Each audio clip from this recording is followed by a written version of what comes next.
नमस्कार, मी अशाच किचनमध्ये आपल्या सर्वांचं स्वागत आहे. आज आपण बनवणार आहोत घरच्या घरी हलवाई जैसा जाळीदार आणि तोंडात टाकताच विरघळणारा मैसूर पाक.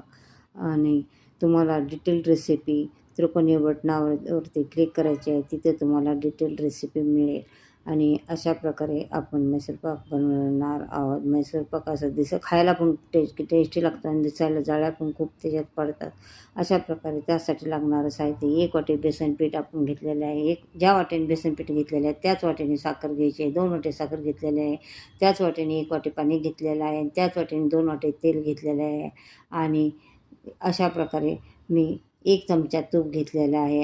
आणि आता आपल्याला पहिलं काय करायचं आहे, ते बेसन चाळणीने चाळून घ्यायचं आहे, कारण त्याच्यामध्ये डिकळे कुठेही राहिलेले नाही पाहिजे. आणि जे 1 चमचा तूप घेतलेलं आहे ते तूप आपल्याला बेसन पिठाला चांगलं लावून चोळून घ्यायचं आहे. चोळून घ्यायचं आहे. आणि अशा प्रकारे आता बेसन पिठाला तूप चांगलं चोळून घ्यायचं आहे. आणि त्याच्यानंतर तुम्हाला चांगलं मिक्स करून घ्यायचं आहे. मिक्स झालं पाहिजे तूप ते, म्हणजे आता एक जाड बुडाची कढई घ्यायची आहे. त्या कढईमध्ये तुम्हाला एकीकडे पाक करायला ठेवायचा आहे आणि एकीकडे तेल गरम करायला ठेवायचं आहे.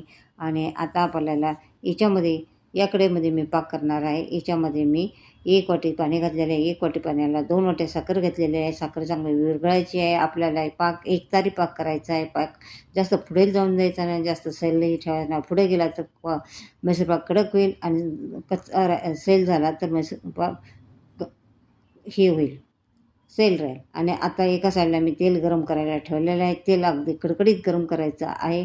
आता एक तारी पाक तयार झालेला आहे. आता आपल्याला याच्यामध्ये बेसन पीठ टाकायचं आहे. बेसन पीठ टाकल्यानंतर असं तुम्हाला चांगलं एवढं फास्ट म्हणजे तुम्हाला मिक्सरच्या साहाय्याने ते मिक्स करायचं आहे.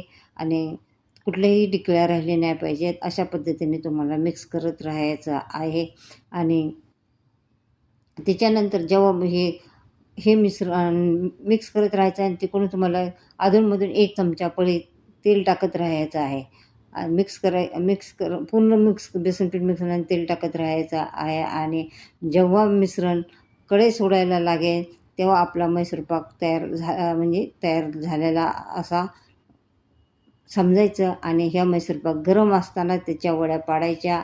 आणि म्हणजे असं खूप एक भांड्याला तूप लावून त्याच्या वड्या पाडायच्या. बघा, आता त्याच्यात हळूहळू मी तिकडं गरम तेल टाकत आहे आणि असं संपूर्ण तेल हे करत आहे आणि हळूहळू संपूर्ण तेल टाकायचं आहे आणि फिरवत राहायचं आहे. आणि तोपर्यंत एका भांड्याला आपल्याला तूप लावून घ्यायचं आहे. बघा, आता कढई सोडायला लागले, त्या भांड्याला तूप लावायचं आहे. ते डबा लागला, डब्याला तूप